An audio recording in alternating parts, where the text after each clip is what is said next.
what I want to encourage today is to look at discipline then as this broad concept where we want to discipline values for the future. And we do that by acknowledge good behavior, link it to a value, and then acknowledge the good behavior and encourage them to continue with that. And sometimes I would acknowledge, identify the wrong behavior. I would link it to the value that was neglected or harmed, and I will punish. But I will tell you exactly how to do that, because I think there's a specific approach when we have to deal with negative behavior that will really be constructive, and it will help for a lifelong fulfilled life. So how do we do that?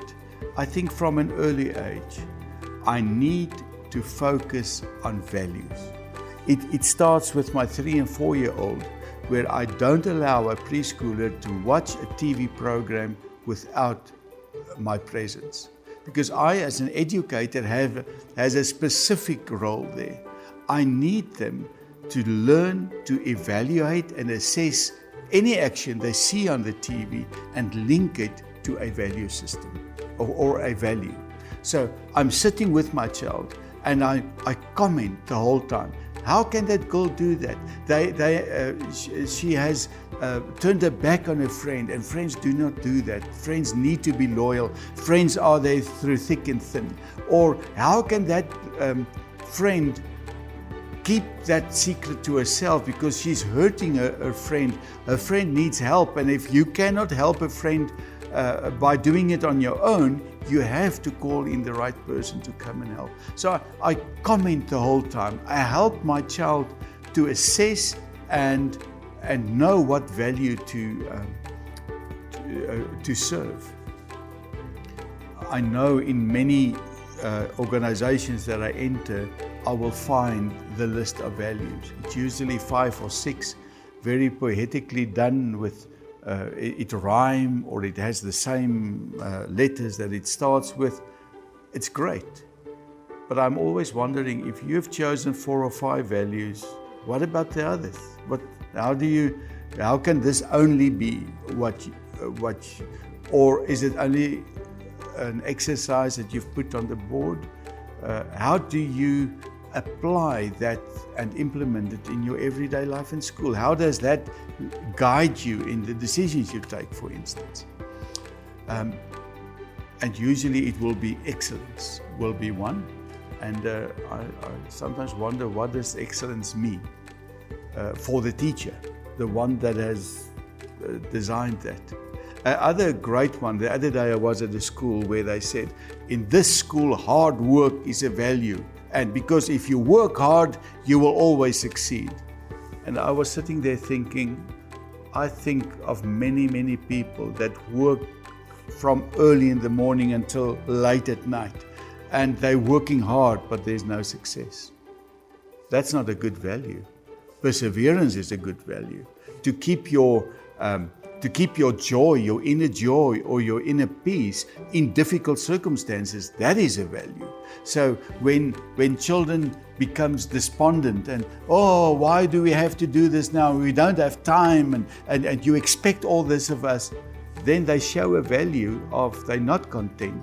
They're not taking this challenge, and I can talk to them and I can teach them about perseverance and keep your inner joy and contentment, because that is a value that they can live with and guide their lives with. So there's a list. I have a list here on the screen of many more values, and I don't think I have covered everything.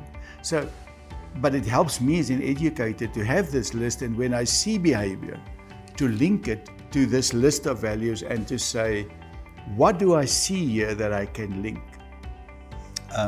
What have we done up to now? We have disciplinary codes with all the transgressions, and then we say, and we've very skillfully divided into different levels, and for every actions we know what the punishment would be, and we're great with that. But our children, every day they will think out things that's not on your list. And what do you do then? But if you cover the values and you say this value, this is how this value will look in practice, then when somebody does something and you can say, well, I don't have it on my list, but what you've done, what value did you hurt and didn't adhere to? And then you can link that behavior to the value. Make sure that your disciplinary code is covering the values. Then you have something to work with. And I have found from 5 years old up to matric level, when there was negative behavior and you have to confront it, if you link it to values, very, very quick, you will get to a point where the learner will admit, I know I was wrong, because you've linked it to a value. If you try to address the action, it will always be yes, but, and it will be a to and fro, and you will never get to it, or very difficult to get to a point where they admit, this is what I need to change.